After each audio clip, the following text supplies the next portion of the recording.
Hey, it's your boy, Sergeant Hooked Engines. We're back in the Hitchin Hub for recording finally. Fixed the light up there, so that's good. And I added the Lightning Collection Dynafuri Red figure right there. I actually just got done this morning repainting his Morpher. His chest stripe needed a little work, and then the zigzag lightning bolt, whatever. And then the Ryosoken that or the Chroma Fury Saber, whatever. I repainted that as well to match how it's supposed to be, because they skimp on paint and certain things. But anyway, so we're back in the Henshin Hub. Really excited about that. So we are talking about DonBrothers, episode 11. So last week's episode was awesome. Full teams, Avataro forms, really cool stuff. So this episode is notable because finally the team at least gets to figure out Kiju brother is Tsuyoshi Kijino. Okay, cool. We at least got one more identity down. They all still have no idea who this little dog man is, but they'll find it out. And also jumping off the last episode, we have the threat of the beast persons now being a part of things other than the brain persons. So much a threat that there's a really cool part in the beginning of the episode where the brain persons go to Jin's cell and talk to him. And he's like, well, who is this? I think Sononi asked that, the one guy that's always trying to laugh. And Sononi's like, oh, his name is Jin. He was a guardian of blah, blah, blah, and was sentenced to be here for whatever crime he committed. I don't know what that crime is. Maybe his crime is that he, Momoitaro is from the brain person's world and was meant for some kind of sacrifice at some point, and he was from there too. Maybe he saved Momoitaro and brought him to Earth, and that's sacrilegious or some shit, and then that's why he was, banished or, punished and put into the cell or whatever once they figured it out. I don't know. But somehow the brain persons are talking to him, and he's telling about the beast persons. There's no way they're here. He's like, no, I had a vision. Somebody says this. I promise you that they are. He's like, well, then you need to track them down soon because they clearly are, a threat. What I like about this scene is it's cool to see the brain persons interacting with other people. We don't get this a lot in Sentai where the villains interact with a bunch of the other side character stuff. It's really interesting to see the two come together. But I think it's interesting also because it kind of gives the idea that the DonBrothers aren't the only players on the board and that Jin has other alternative options in case the DonBrothers don't work out to save humanity or stop the beast persons or whatever. I don't know that Jin is evil. I do see him definitely in kind of a morally gray situation because the brain persons are more apt to murder people to stop them from being a Totsuoki, or Totsuoni, whatever they're called, the Sentai, monster of the week. So it is interesting. It was a really cool scene to see them all come together and talk to him about that and whatever. He did the same thing, visiting hours are over, blah blah blah, when they left. And so we have that one police officer from the Deca Ranger monster episode. And he comes through and has been, ever since he's been back from the train, or the bus thing, where nobody was found inside of it except for him, he's been making these little cranes. Well, Jin tells them that there'll be three beast persons they'll go up against. One is centers around making origami cranes, one centers around making origami penguins, and something else I can't remember. But he ends up interacting with Inu Brother eventually. Inu Brother is escaping from his job because what was it that happened? Oh, he's working somewhere. I don't know how he's working somewhere if he's a fugitive, but he's working somewhere, and he goes down the stairs and these police see him and they're like, hey, you're Inuzaka, blah blah blah, and they're coming after him, and he leaves and gets on a bike, rides a motorcycle. So I like how there's been more motorcycle riding in the entirety of DonBrothers than there has been in last 2 seasons almost of Kamen Rider. Makes you wonder if what's going on with the motorcycle law thing in Japan, if they're still relating that to being associated with the Yakuza, not allowing that or what. But anyway, he's on the run. And while he's on the run, the one not brain person, I keep saying that, the one beast person we know of, we don't know his name, the purple one as far as we know, is chasing him. It's this really goofy scene. He's behind him, almost not too dissimilar from, fucking Toma running up the golden fucking pathway to try and get his friend. Saber. God damn it, Saber. And he catches Inu Brother and they fight a little bit, and then he ends up putting one of the origami things in his mouth. And it makes him sick. And so he actually goes to Tsuyoshi Kijino's apartment because he remembers being there. It's the only person he remembered to talk to, really. And his brother's like, oh my god, and he brings him in, trying to make him feel better.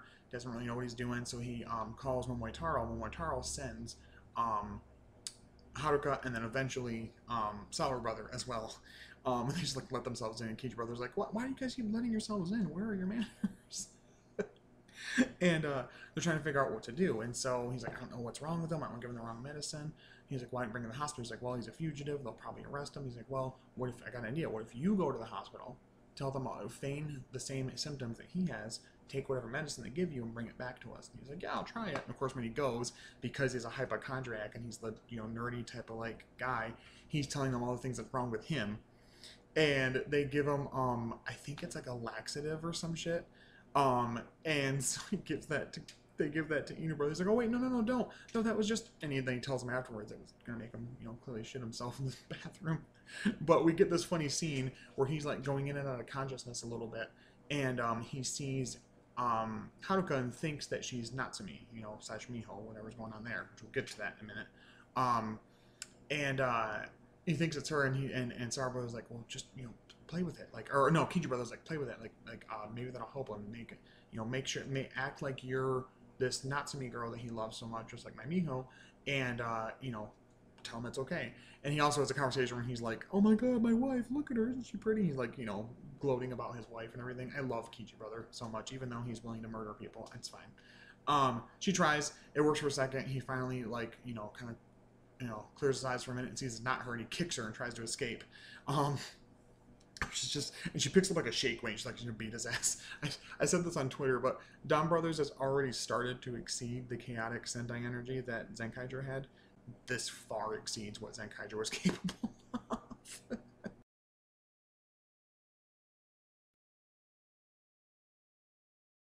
A lot.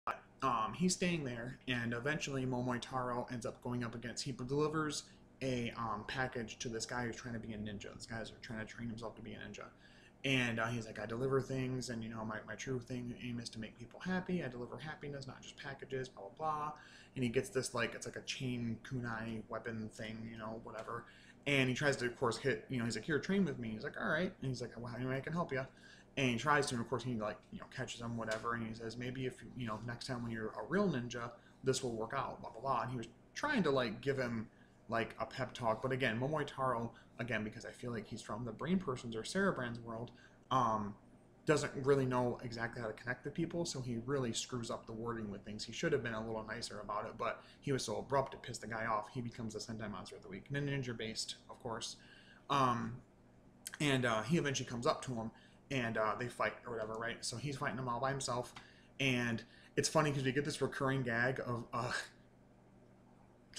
of fucking Oni sister and Sour Brother repeatedly transforming, teleport, because they're using the gimmick. I like that, of they transform, they get teleported wherever he's at, to go there, fight for a little bit, and wait to figure out their next move, what they're going to do with Inu Brother.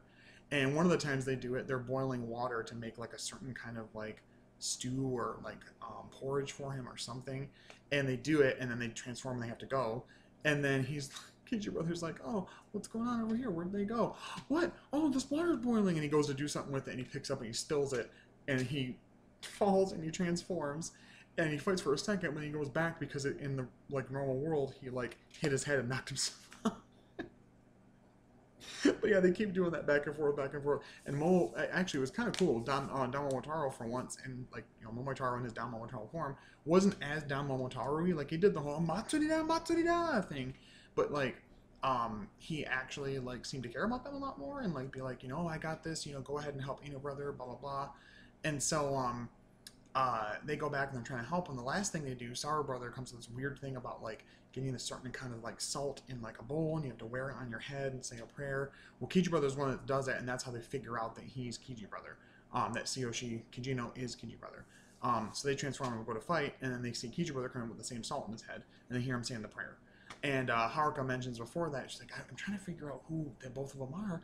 She goes, I thought I saw the pink one's face, but I can't remember. And that, again, finally they addressed the whole thing where she clearly saw Tsuyoshi Kijino, and then looked down, and then he transformed, looked back up, and then he's Kiji Brother. So, again, she just wasn't remembering he had the battle, whatever. But at least they addressed it, because it was kind of a goofy thing. So they find out, they're like, oh, he must be Kiji Brother, and they figure that out. And they do their attack together again, the final attack with them. It's kind of cool because Inu Brother is actually saved by Miho. She comes home early, finds him in there, realizes he has one of the origamis in him, and you hear her go. And like this fucking goofy seizure thing, and she like reaches off and pulls it out, instantly heals him. So we'll get to that. Saves in her brother, it saves in her brother. He wakes up, he's like, huh? He thought he saw her, and she's gone, of course. And he goes to the fight or whatever, and he's like, I'm here. I'm sorry, my companions. I'm here. And even DonBrothers goes, we're companions. But I think it's like a nice way of him seeing that. Like, I think it was cool to hear Inner Brothers say that. Like, I'm sorry, my like comrades. I'm here to help. I thought it was cool because, like, yeah, he doesn't know all their names and who they are, but he's still willing to fight with them, and I think that's cool. We're starting to like build the team a little bit here. Their connection with each other before we eventually get our sixth and whatever. But yeah, so he gets in there, he fights. They go to the Robotaro forms again. Beautiful, beautiful forms. Even the CG, honestly, to me, for Kiji brother and Inu brother in their Robotaro forms is decent, in my opinion. I'm getting more used to it. I never cared that much about it before, so I wasn't as angry about it as other people were. But yeah. So he ends up going to fight. They do their attack. And actually, it's right near the end of the episode. They defeat the monster. The theme song starts playing or whatever too, which is kind of funny. And turns it back to another, back to the human. And the final scene, we see Miho / Natsumi, whatever's going on there, doing that weird, neck twitch thing that she was doing. And she makes a origami. I can't remember what the purple ones was, because I think hers is a crane. I can't remember. But anyway, hers is a certain one. Or hers penguin. Maybe it's not penguin. I don't know. She has a certain one to herself. But anyway, so yeah, so she ends up doing that, and so it makes it clear that at least whoever she is a beast person. We don't know how long. We don't know if like maybe it was been waiting this long to try and like figure out things and do whatever the beast persons are gonna do. Some people had a theory online that Kaito Black is actually the third beast person, and that his will be the penguin origami because it was a black one. So it could be, could not. I don't know. Again, even more confusion added to the story, but a few things picked up and lightened up a little bit and understood, I guess. We're getting some great character work, some great teammate back and forth. The dialogue was great. And I'm happy we're finally getting to the point where they all know who each other are. We do see in the scans for next episode that, the images for next episode, that at least the 4 of them now are transforming together without Inu Brother. But I'm guessing with the next episode or the episode after, he'll eventually figure everything out and they'll be on the same page. But anyway, awesome episode. I'm going to have to give it another 10 out of 10. It's always an entertaining show. I never have any clue what I'm going to get with it, and I'm always left super, super, super happy afterwards and just pumped and excited. I'm always like, twiddling my fingers waiting like, ooh, when's it going to go up, being subbed? I was so lucky because it was like yesterday I got notifications on the group that I like frequent that has the stuff up online, and it was like, boom, DonBrothers, boom, Revice, boom, Kamen Rider Beyond Generations. Like, holy, okay, Jesus. So speaking of that, Beyond Generations, Kamen Rider Beyond Generations, the 50th anniversary / crossover between Saber and Revice movie has finally been subbed. Take a look for that online. I won't say where, I'm not snitch. But expect a review of that pretty soon. I'm going to finish watching that today at the time of recording this, and record that review for that as well. Let you guys know what I think about it. I've enjoyed it so far, but I'm not to the end yet. So anyway, so definitely a review for that pretty soon. Clearly episodes of the story episodes of stuff, I might do a TikTok or something here and there to kind of show off my Lightning Collection red, Dino Fury red there. Yeah, so like I said, I would definitely give, like I said, this week's episode 10 out of 10. Let me know in the comments what you guys think of this week's episode. Did you love it, hate it, despise it, in the middle, whatever? What do you think is going to happen? Do you think Kaito Black's one of the brain persons or beast persons? Do you think he's somehow Kaito from the normal Zenkaiger universe? Is he none of those things? Is he the Kami-sama character somehow? What's going on with Miho / Natsumi / also beast person?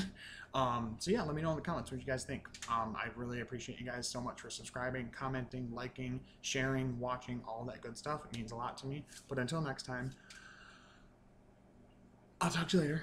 Stay hooked on engines. Matsuri Matsuri da!